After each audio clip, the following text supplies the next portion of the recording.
My name is Julia Lopez, and I write poetry, I recite, I also create theater performances and do all kinds of crazy stuff. But my first love ever as a teenager, in junior high school, was photography and painting. And so for me, it's always an honor to be able to be in a space like this today. And it's an honor to be able to just support restorative practice youth and all of the amazing teaching artists and artists, the young people as well as the teaching artists, because they're artists as well, not just one thing. And so I'm really excited to be here. And I just want to share a little bit about who I am and how I see the world with these 3 poems. First poem is entitled Colonialism on the Brain. No matter how hard I try, I cannot run away from the colonization of my brain. I am haunted by the memories of myself, 8 years old in the South Bronx, standing on the auditorium of PS 65, hand over my heart, wearing a navy blue shirt, polyester skirt, uncomfortably short, bearing my chubby pale thighs, a starched white shirt, and a red bow tie, singing La terra de Boreque, donde nacido yo, in a really bad Spanish accent, and never having been to Puerto Rico. I am haunted by the nights, mommy and papi duking it out, while my sister and I, 6 and 4, hide ourselves in a corner of the living room, watching them take turns left and right hooking each other, and crying because we thought the ketchup from the bottle that was crashed over mommy's head was blood. Haunted by the hot summer nights of throwing our unprotected little brown bodies inside and out of the pump without permission. The rush of the water dragging us to the other side of the street, pretending not to be in pain as the blood gushes from the scrapes on our calves. Haunted by the mornings. Gano found dead of a heroin overdose in the back seat of an abandoned car. Trying to play it off when Chael offers me some acid, and I say no, I just want to smoke some pot and relax. Haunted by my ex-boyfriend Ray, twice my age. He had a bald head, and the night I didn't want to do it. He didn't care. He did it anyway. While I lay on the bed, limp, motionless, inhuman, unconsciously transporting my brain away from the scene. 15 and feeling bad, not knowing that that was not the way it was supposed to be. Memories of myself swearing I was black, not differentiating between the shades of brown within my family and amongst my friends, until I was called a spick for the first time by some rich white 9th grader in Brooklyn Heights who read Shakespeare in grammar school while I was still trying to figure out the difference between nouns and verbs. Haunted by hour-long subway rides from home in the South Bronx to the school that scholars shipped me in Brooklyn Heights. Hour-long subway rides from 3-inch afros, polyester long sleeve floral blouses, bell-bottom denim pants, brown earth shoes, and a subway pass, to the pinstriped suits, alligator green cotton crew shirts, faded torn Levi's, unclean tree torn tennis shoes, chauffeured in cars they couldn't legally drive.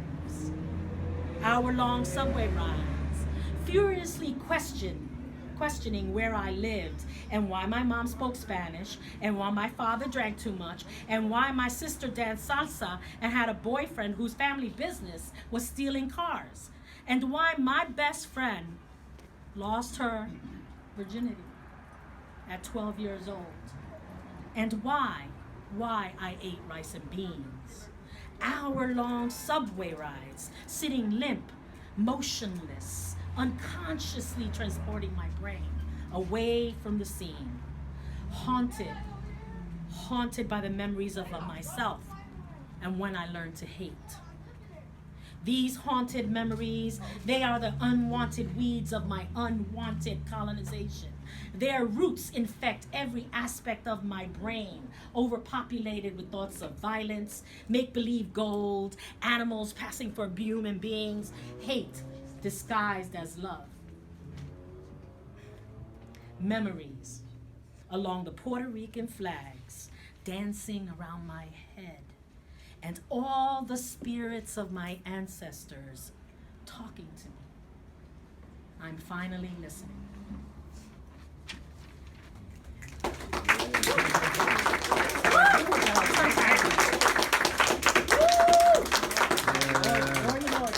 Okay.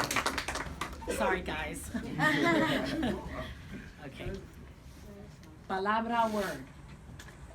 Keep it all that is Puerto Rican in your eyes, brown, hazel, green in your dark, black nap, curled, straightened out by a history of blood and bread.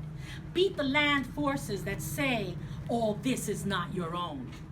The beauty of the many hues suffocated by hard concrete stone.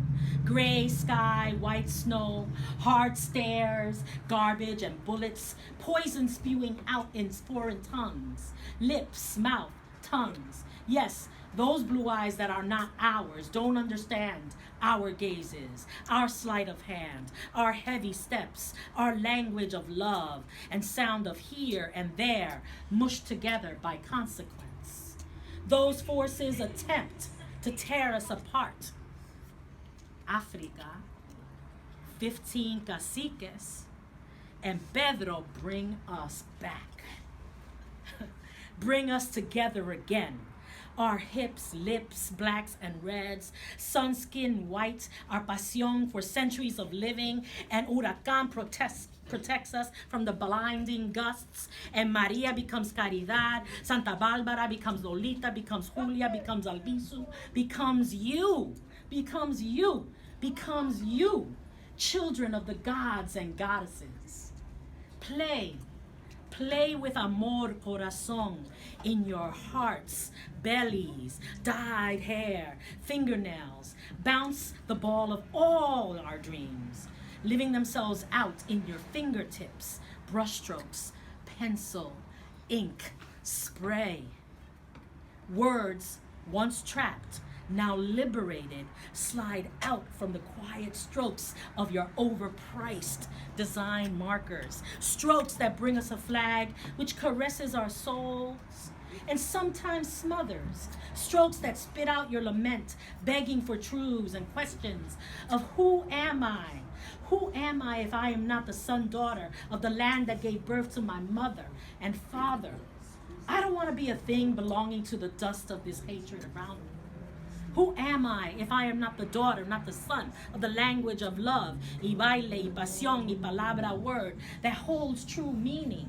The word that saved me once and will save me again. The word that will take me to the other side of this line. The other side of this line, scratched in the cement sand by our challengers. The word that will teach me not to be afraid of libertad, freedom, libertad, waiting for me patiently, taunting me, sticking out her tongue, standing upright, facing me, kissing my hands and fingers, throwing the words, the palabras, at my feet, commanding that I bend down and reach for them. Letters bouncing like pesky flies, seemingly unattainable, but with concentration and desire, we can catch them all. And they will allow us to cross over and embrace her. Palabraword, a fierce love, smiling grin, can warn you to step back off with the biblical gun routine. Death doesn't become us. Listen to me. Bury the hate lessons. step away and cross over to this side where libertad te espera, and freedom isn't a bad word, and power isn't a bad word, and the Puerto Rican in you entertains our long-awaited and desired friend with magic and love. Yay. Thank you. Yeah. Woo! And this is the last piece. And, woo! Thank you. Sorry, I haven't read that one in a while. This piece was originally written, and a very long time ago. I'm gonna say it. Mural Arts put together this incredible conference around restorative justice and working with the folks that are incarcerated at I forgot the big prison. Yeah, Greater Ford. And they did this huge conference. It was really incredible. And but one of the things that was just glaring was that even though the conference was for those the folks who were incarcerated or formerly incarcerated, they didn't really have a big say in the organization of that conference. You know, they had some say, but in terms of just really, you know, them actually tailoring the messages that they wanted to go out to the public.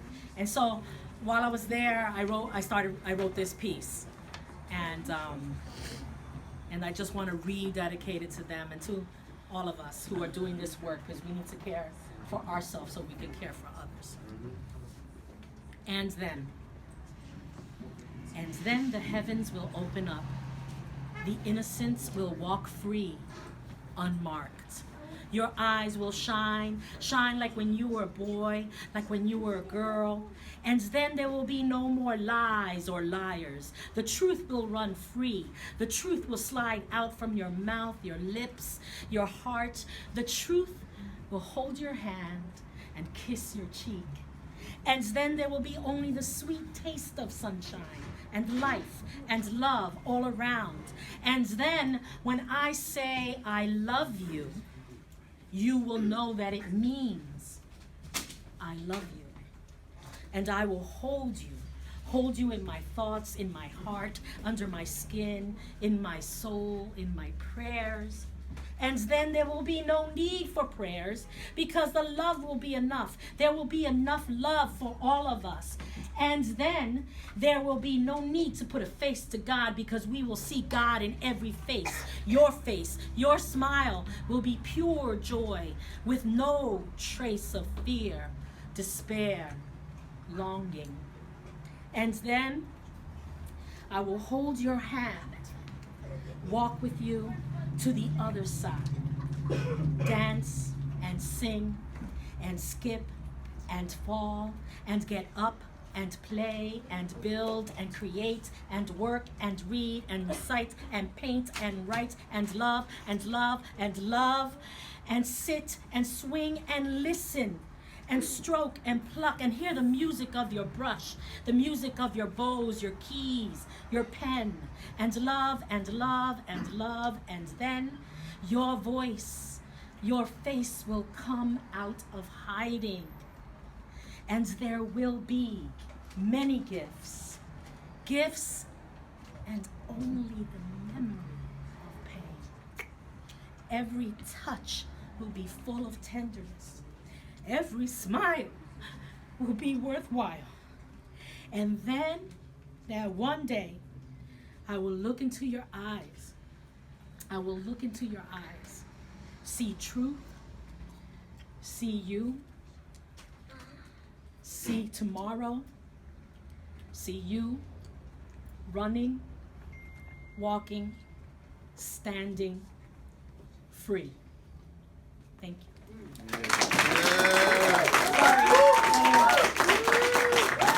Thank you, everybody. Thank you so much. Thank you. And thank you to everybody here, to Koresh and all the folks that helped put this together and to create this evening. Thank you. Whew. Thank you.